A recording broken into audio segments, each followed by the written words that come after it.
Thank you so much for joining me. My name is Erin. I am the Education Services Manager at TrainHeroic. And this webinar is part of our masterclass series on coaching the whole athlete. So the goal of this series is to teach you how to creatively leverage the platform to coach your athletes or clients on things outside of the weight room. So providing them some support and resources on things beyond just their strength and conditioning programming. So this is a 4-part series. Today we are on chapter 2. The very first chapter before this was on using the data that you collect from the readiness survey. Today we'll talk about programming in your rest and recovery sessions for your clients and athletes. And then the following 2 chapters are on providing nutritional guidance as well as support for mental health. So all 4 chapters we're hosting live right now for the next couple of weeks. You can find the schedule on trainheroic.com/webinars.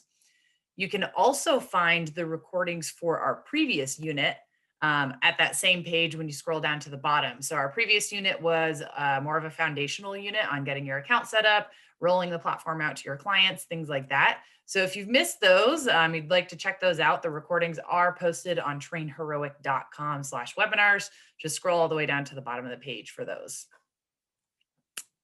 So as for today, though, we are going to talk about programming in rest and recovery sessions for your clients or athletes. So we're going to talk about why this is important and how you can do it within the platform. And basically kind of just with setting expectations for your clients and how you can kind of track some accountability with it.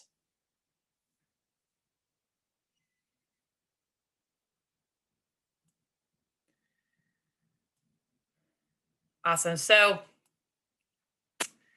it is well known that rest and recovery is just as important as the work that your clients or athletes are putting in the weight room.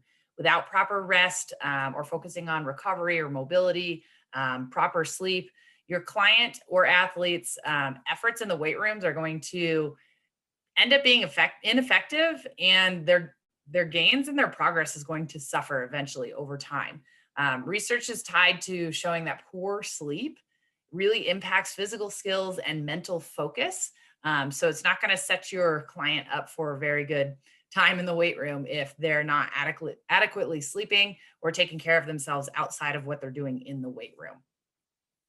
So, and it's also known that any kind of like mobility work, stretching and recovery, things like that, post-workout, and even some kind of like prehab injury type of things will help with injury prevention in the long run. So what we'll talk about is how you can help your clients prioritize their recovery so that they can stay healthy, they can stay injury-free, and that they can put in their best effort in the weight room in their actual strength and conditioning programming.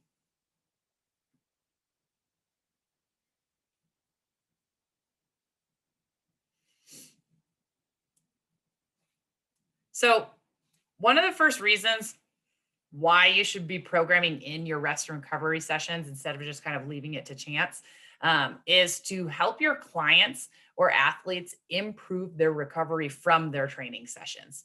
So if you're constantly, pushing volume and intensity in your training that you're providing with them and not providing them any intentional rest days or intentional days that are focused on recovery or mobility, eventually that physical fatigue is going to catch up to them. They're going to get burnt out, both physically and mentally, and potentially be at risk for any kind of like overuse injuries or anything like that.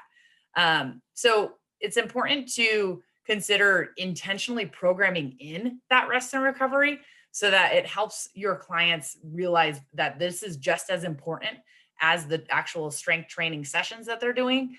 And also give them some guidance and accountability with it if it's actually programmed in on their calendar. You'll probably have a couple of clients or athletes who are the type that think, more is better. So this actually does give them an opportunity, if it is a session that you've programmed on their calendar, gives them an opportunity to actually check it off like they got it done, so they still feel like they're doing something. But it's allowing them to, or encouraging them to take an actual rest from the weights in the weight room and kind of maybe get out, get a change of scenery, go for a hike, do any sort of kind of cross training thing to allow them just a mental break as well as a physical break.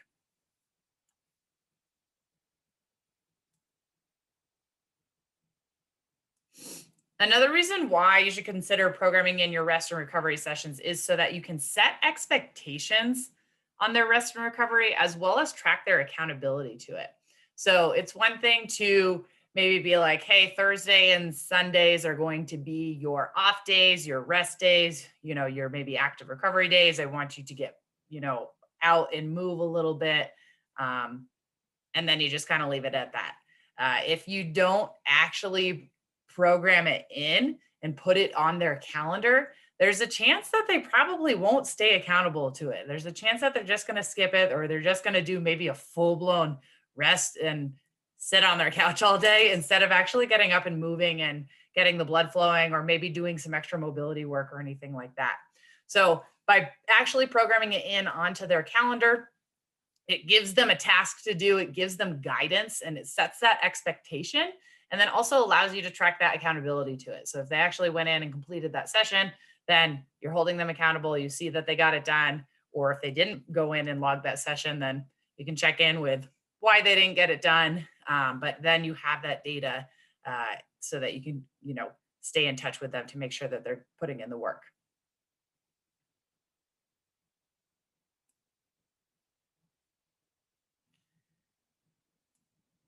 So there are a couple of ways that you're going to be able to do this within the platform. And the first is going to be, or we're going to kind of look at like overall, you're going to expand your custom exercise library. And the first kind of thing you're going to do with that is creating custom exercises.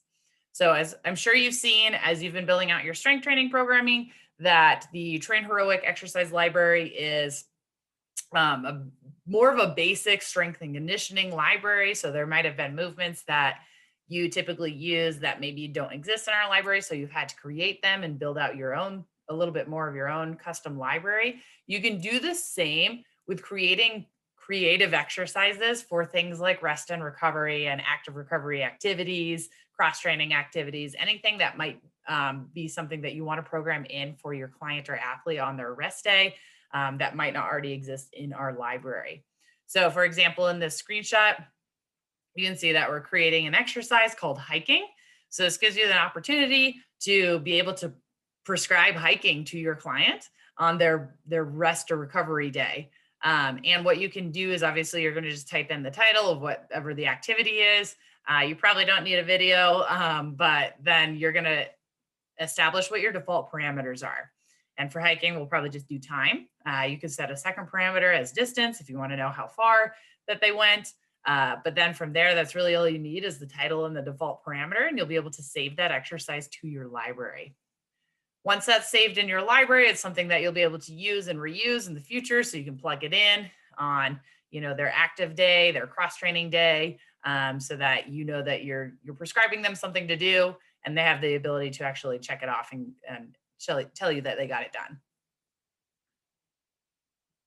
This can also work for activities like foam rolling or any kind of mobility things, doing work with a lacrosse ball, static stretching. So if there's anything like that that you'd like to build out your custom exercise library with these kind of more custom movements or activities, you can definitely do that. And say once you've created them all, they'll all save to your library, and then you can use them and reuse them in the future.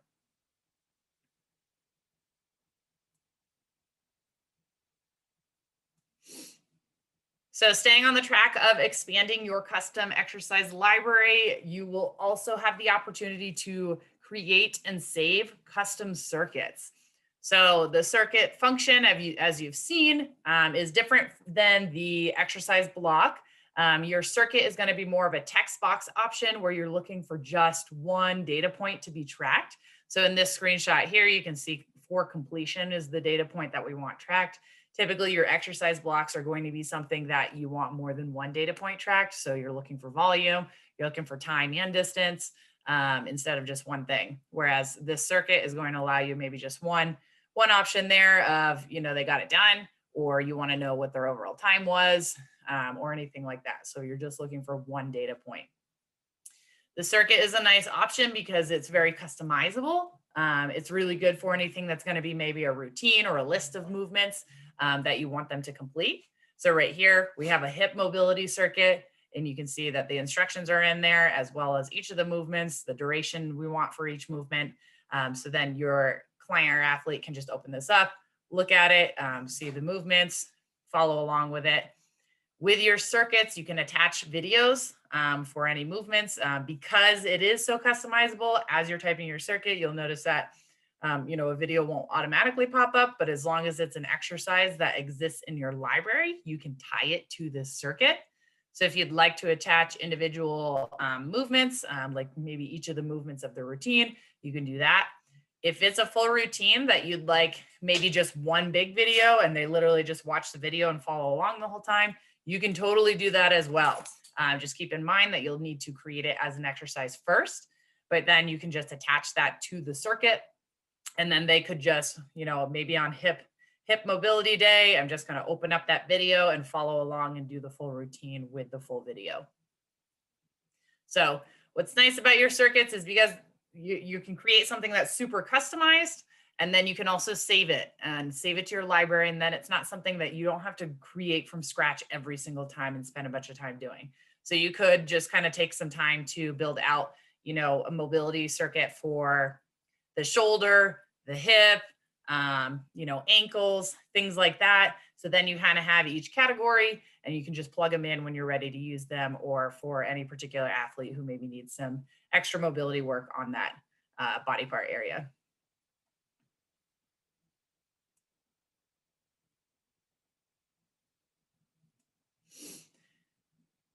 And then you do have the ability to allow your client to choose their activity.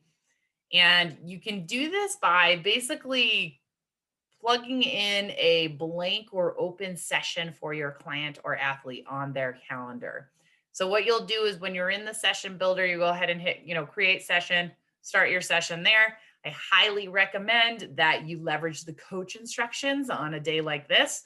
So putting in the expectations of the day, maybe the duration that you want, the intensity that you want, maybe listing out a couple of activities that are acceptable for them to choose from, so that they have a little bit of guidance, as to what you're looking for on this day. And then once you've typed in your coach instructions, instead of adding any blocks or circuits, you're actually just going to go ahead and publish the session. So then you've published the session on their calendar, and it's basically just an empty session for them. And what they can do from there when they open it up on their mobile app is select add exercise. And then when they add their exercise, they can choose any activity that is either in the TrainHeroic library or is in your custom exercise library that you've built out. So if you put in hiking or you put in jogging or swimming or anything like that, they'll be able to search that exercise, that movement, that activity, add it to their workout, and then they'll be able to tell you exactly, I spent 30-minute swimming laps in, the pool today as my active recovery activity today.